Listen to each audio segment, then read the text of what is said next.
上堂啦，4年班頭仔，今條片咧就會同大家講一個小數嘅形式。嗱，呢條片咧主要就會去介紹一啲小數嘅基本嘅嘢啦，譬如話小數嘅基本嘅形式啦、數值、位值啦，又譬如話佢嘅讀法啦、比較啦、排列啦，甚至乎咧會教少少嘅小數加減。咁所以咧，覺得對於小數嘅基本概念唔熟嘅時候咧，就可以睇翻呢一條片啦。咁啊，首先第一件事咧，我哋學咗究竟乜嘢叫做小數先？喂，什麼叫小數咧？嗱，如果我哋去學數數字，由細學到大，幼稚園我哋會數1、2、3、4、5咁樣數啊嘛，係咪？呢啲我哋叫做整數啦。咁原來喺整數之間咧，我哋可以有好多唔同嘅數字嘅，係咪？我哋有一啲唔完整嘅嘢，我哋咧可以用分數去表達嘅，係嘛？譬如話2有1/3，就係表示2同埋3多咗少少嘢啦，2多咗少少嘢，係咪？嗱，咁我哋亦都可以去用小數嚟表達呢一件事。咁你可能會問啦，喂，點解？喂，明明小數又係表示唔完整，分數又係唔完整，咁點解我要有多一樣嘢咧？簡單啲講，嗱，小數咧，日常生活比較用多少數，因為方便啲啊。你諗下，喂，我讀出嚟2有5/3咁好唔方便係咪？如果讀2.6嘅時候咧，就好方便嚇。咁所以咧，小數係一個比較日常生活中咧多用啲嘅嘢嚟嘅。好啦，接下嚟咧就會學一學咧一啲基本概念啦，位值同埋數值啦噃。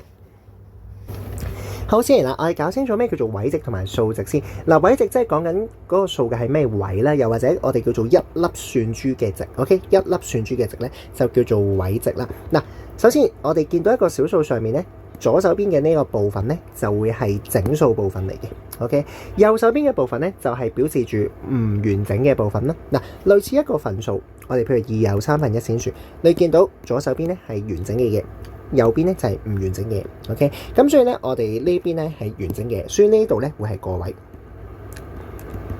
又或者咧，我可以叫佢個位值做1，因為一粒算珠咧代表1。好啦，再嚟啦，隔離呢個咧我叫做10位。又或者咧，我可以叫佢做10，因為一粒算珠咧代表住10。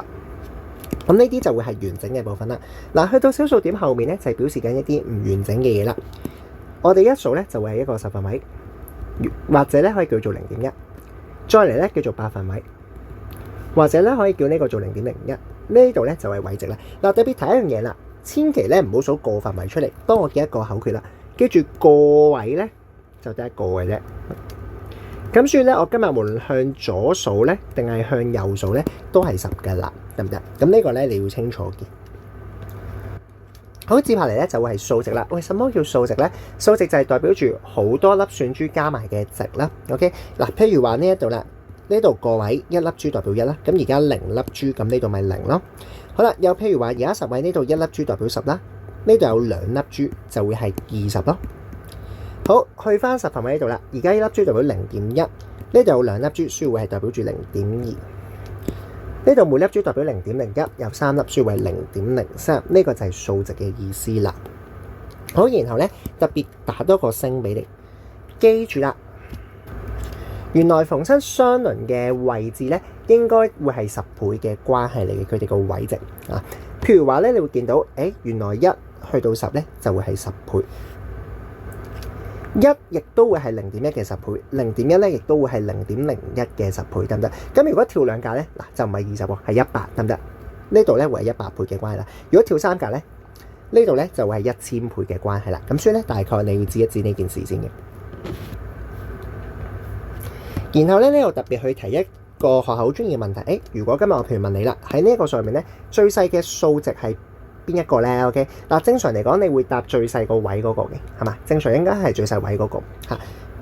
但係如果有0嘅話咧，就要小心啦。OK， 有0咧就記得答0，幫我寫埋呢句嘢啦噃。如果有0咧，就記得答0。呢一個咧純粹提一提大家嘅啫。好，接下嚟咧，我哋會去到讀法啦。嗱，讀法咧都係容易嘅。嗱，記住呢度就係我由細學到大嘅啦，整數部分嚟嘅。整數部分咧，你由細學到大，你點讀就點讀。而去到後邊小數點嘅部分咧，就有乜讀乜就得噶啦。OK， 即係咩意思咧？呢一個我哋會讀345啊，係咪2年班咁樣學啦？OK， 後面我哋會係345，所以成個數咧會係345.345。OK， 就係寫一次啦，345.345。呢一個咧就係小數嘅讀法啦。嗱，特別提一聲啊，你見到個讀字咧，你先需要寫中文嘅。咁所以逢親見到讀字，你同我圈底佢啦。你見到個讀字咧，我哋就會寫中文咯，可以嗎？好，繼續下一件事咧，我哋就可以啦。喺小數入面咧，有時咧我哋可以查走一啲多餘嘅零嘅。好，幫我記翻個口訣先。個口訣為咁樣做嘅，我哋叫做查前查後啦。嗱，基本上前面嘅零我哋可以查，後面嘅零我都可以查，唯獨是個位咧就千祈唔好喐佢，得唔得？咁呢個就係個做法嚟嘅啫。嗱，舉一個例子啦，譬如我哋望一望呢一個數。嗱，而家小數點喺呢度咧嚇，咁啊最前面嘅零咧，我哋可以查咗佢。查最後邊嘅零咧都可以查，咁就係咁咯。所以而家呢個數咧就可以變做10.05，得唔得？最前最後嘅零都查得。好啦，去到呢一度嘅時候咧，又係咯，同樣地前面嘅零可以查。嗱，但係要小心啦，呢一個零咧唔好查。點解咧？你會見到呢度有冇小數點先？冇噶嘛，冇小數點嘅話，即係呢一個數係一個完整嘅數嚟噶嘛，係一個整數嚟。咁所以呢一個咧係個位嚟噶噃。OK， 小心，佢係一個個位嚟噶。個位咧就記得千祈唔喐得。咁所以呢度答案咧，我哋會 keep 翻做350。好，再嚟我哋去到小數嘅比較呢一部分啦。嗱，個口訣係咁樣嘅。嗱，去做小數比較咧係比較兩次。首先我哋會比較咗整數先。OK， 我哋會比前。OK， 如果唔得嘅，我哋就再比後，得唔得？嗱，我哋會先比前，唔得嘅，我哋先至再比後。即係咩意思咧？嗱，舉個例子啦，譬如話而家下面呢一條啦，我要咧將佢哋由細至大排列啦。咁啊，小心一定要睇呢啲字眼先啦。嗱，習慣圈低咗去寫翻符號先嚇，呢度都係考試技巧嚟嘅。好啦，然後我哋比較咗前面嘅部分先，即係淨係睇整數嘅部分先咯，千祈就唔好睇後邊住啦。你會見到喂，零零細細呢個係10噶嘛，咁佢咪最細咯，我都唔使睇佢後面啦。所以好，剩翻呢3個大家都係11嘅時候咧，我哋就可以比較後邊嘅部分啦，即係小數點後邊啦。嗱，比較快少少嘅方法嚟，就係咧我哋令到後邊一樣長先。你見到而家呢度就3個數啊嘛，係咪？咁我哋將佢變翻做大家都會係3個數先。OK， 加個0喺後邊就得。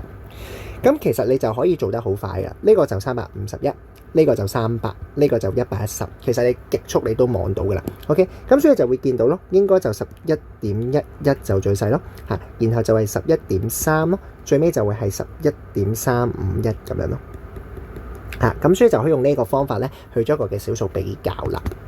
好，繼續下一件事，我哋叫做排列小數啦。排列小數咧就唔係新嘢嚟嘅。如果你有一直跟開我哋嘅話咧，其實我哋有個方法噶嘛。排數字咧，我哋會按一個順序，就係去茶餐廳。OK， 嗱，記得嘛，大家去餐廳一嚟，人哋會問你啲咩㗎？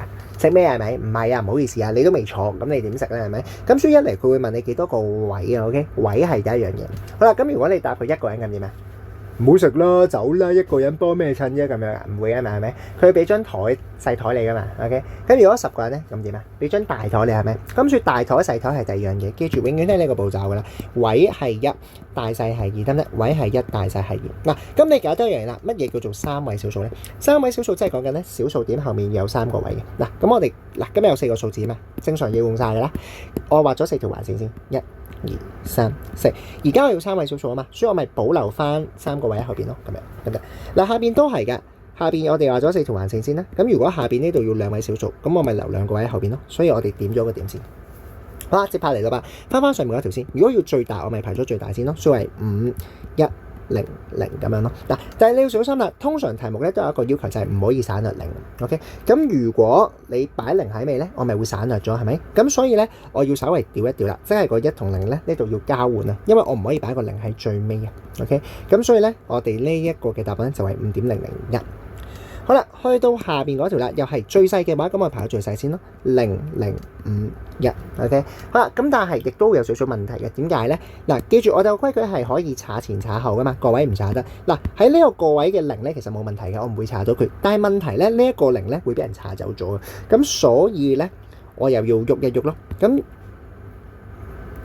點算好啊？唔好意思，我哋本身寫錯咗啊！呢個係15先係啦。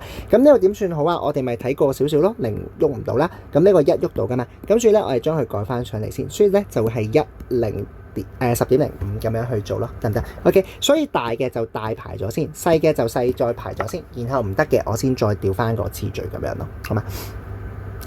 好，最尾去到小數加減啊！呢度俾咗個技巧你先。嗱，記住逢親做小數加減咧，幫我寫低先對點啊？個小數點咧一定要對住咗先，你唔對小數點咧，你冇得做啊。OK， 嗱咁，所以習慣啦，做加減，小數加減俾晒啲點我先，俾晒啲點我先，俾晒啲點我先，然後咧再去做計數。嗱，加法就好簡單啫，我快教得噶啦。3.4咁樣啦，咁呢個整數嚟噶嘛，咁我寫到15咯。咁如果有窿位，俾翻個0咯。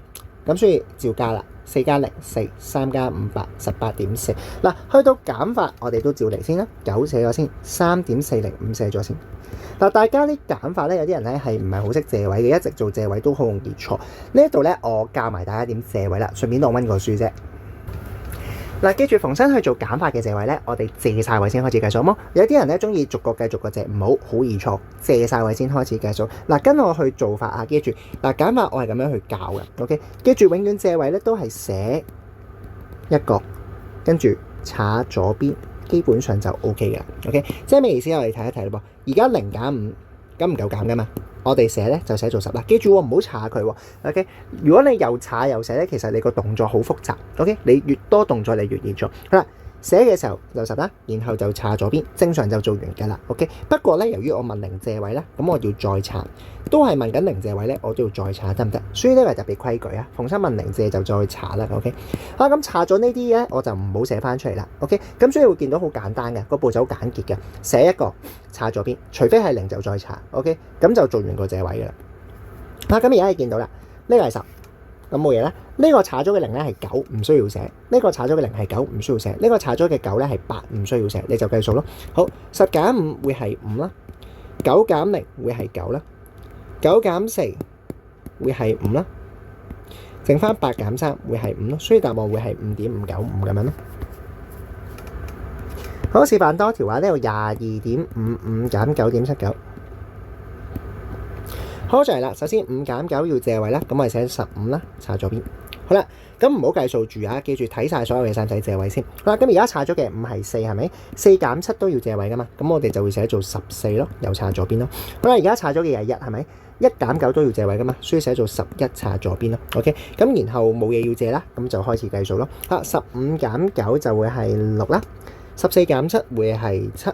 11減9會係2，查咗嘅2即係1，所以會係12.76會係咁樣玩法咯。OK， 嗱咁以上就會係今個禮拜嘅重點，比較多少少嘅溫書啦，係純粹要溫書啫，記得佢就 OK 㗎啦。